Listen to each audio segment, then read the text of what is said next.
The morning of my sister's 25th birthday was supposed to feel loud and full. The house was decorated in pastel ribbons and half-deflated balloons, and the kitchen smelled like sugar and coffee. I stood in the living room checking my phone, waiting for messages that never came. No, on my way. No, see you soon. Just silence. Then, one by one, notifications appeared, not from group chats but from Instagram. Miami. Ocean views. Sunglasses. My friends, all of them, smiling together. Without me. At first, I assumed it was a coincidence. Maybe a last-minute trip. Maybe a surprise. But the captions were too coordinated, the timing too perfect. They had planned this. They had boarded planes while I stood here believing I mattered. My chest tightened as I typed a single comment under one of the photos, keeping my tone flat even though my hands were shaking. So you all left town today. I stared at the screen, waiting for an explanation. What I got instead was worse. My mother replied before anyone else could. Didn't feel like babysitting a problem child. I read it twice. Then a third time. The words felt unreal, like they didn't belong to someone who raised me. The room suddenly felt smaller, quieter. My sister laughed from the kitchen, unaware or uninterested, and I realized this wasn't an accident or a misunderstanding. This was a decision. They had chosen to exclude me, and my mother had approved it. I felt heat rush to my face, followed by a hollow calm. I typed again, slower this time. Perfect, I wrote, because your retirement fund. I stopped. My finger hovered over the send button, then lowered. I erased the message entirely. Not because I was afraid, but because I understood something important in that moment. Words sent in anger disappear. Silence, when used correctly, stays. I stepped outside onto the porch and let the door close behind me. The afternoon light was too bright for how heavy everything felt. I replayed old memories in my head, inside jokes with friends, moments I had defended my family when others criticized them, times I swallowed my discomfort to keep the peace. All of it suddenly felt one-sided. I wasn't sensitive.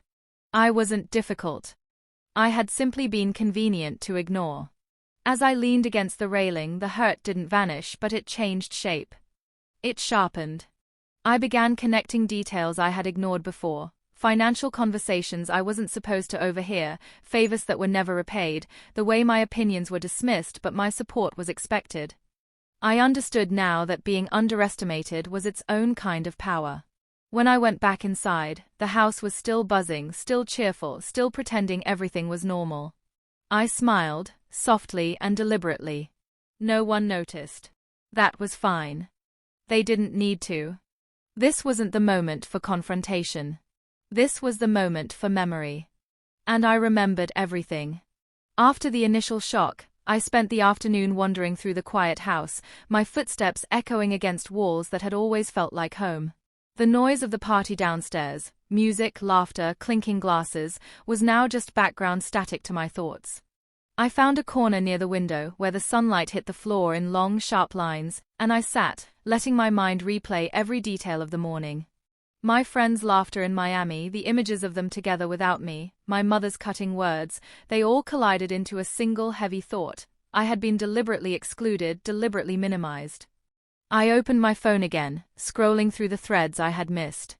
Screenshots, selfies, videos, all proof that life had moved on without me. My chest tightened, a familiar ache that had always settled when I felt invisible. And yet, through the hurt, I felt a strange clarity forming. This was not a moment for tears or shouting. This was a moment to see everything clearly. To remember who I was, who they were, and what mistakes they were making by underestimating me. I thought of my sister, busy in the kitchen, laughing with my mother as though the day were perfect. I remembered all the times I had held myself back to keep peace, smiled when I was ignored, stayed silent when my ideas were dismissed. And now, for the first time, the scales were tipping. I wasn't powerless. I had observed, I had listened, I had absorbed the patterns. Every careless word, every overlooked detail, every assumption they had about me, they were all potential tools, pieces in a game they didn't even know had started. Hours passed, and I did not move. I didn't need to. I was thinking. Quietly. Patiently. The calm that had surprised me in the morning returned stronger now, edged with purpose. I started noticing things I had ignored before. A misfiled financial document on my mother's desk, the way my sister left her emails open, the way our friends flaunted their escapades without considering the consequences. Each small observation was a thread, and I began weaving them into a larger picture, one where my exclusion could turn into advantage. By the time the sun began to dip behind the horizon, casting the room in muted amber, I felt something shift inside me. The humiliation, the anger, the sense of being invisible, they were still there, but they were no longer weights dragging me down. They had become the tools of a plan, shaping the contours of a revenge I had not yet fully defined. I would wait, watch, and let my actions be measured, deliberate. Every move would be precise, every revelation controlled. That evening, I walked past the party, past the noise and the laughter, past the casual conversations I was no longer part of. I smiled faintly, almost imperceptibly, knowing they had no idea what was forming behind my quiet demeanor. The betrayal that had seemed so cruel hours ago was now the spark. And from that spark, a fire was quietly beginning to grow, a fire they would never see coming, but one they would feel when it was too late. The next few days passed quietly, the way storms do before they decide where to break. I didn't confront anyone. I didn't ask questions. I let everyone believe the silence meant acceptance. In truth, it meant preparation. I began paying attention to things I had always been told not to worry about: bank statements left on the printer, conversations that stopped when I entered a room, the way my mother spoke about money with confidence she didn't actually have. Patterns revealed themselves when I finally allowed myself to see them. At night, when the house settled into its usual creaks and sighs, I sat at my desk and reviewed everything I knew. Old emails. Family group chats. Documents I had once organized out of obligation, never curiosity. I noticed inconsistencies, dates that didn't align, expenses that didn't match income, promises that had quietly expired without anyone mentioning them. It wasn't dramatic. It wasn't criminal. It was careless. And carelessness is dangerous when someone else is watching. My friends were just as predictable. They posted constantly, careless with details, tagging locations and sharing plans in real time. I remembered how often I had helped them, covering shifts, lending money, smoothing over mistakes. They had mistaken my reliability for weakness. They didn't realize I remembered every favor, every imbalance. I didn't need to invent anything. I only needed to arrange the truth in the right order. The more I gathered, the calmer I became. Anger burns fast and leaves nothing useful behind. What I felt now was focus. I spoke less. I listened more. When my mother complained about stress or my sister joked about responsibility, I nodded, storing every word. I learned when to leave a room and when to stay silent long enough for people to reveal more than they intended. They were comfortable. They felt safe. That was the advantage. One afternoon, I found what I hadn't been looking for but immediately recognized as important: a document saved in the wrong folder, untouched because no one expected me to open it. I didn't react. I didn't smile. I simply copied it, backed it up, and closed everything exactly the way it had been.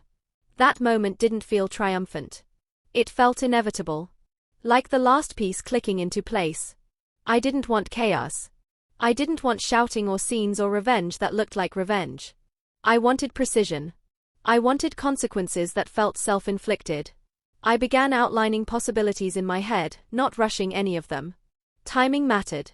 Context mattered. The truth is most powerful when it appears at the exact moment people are certain it never will.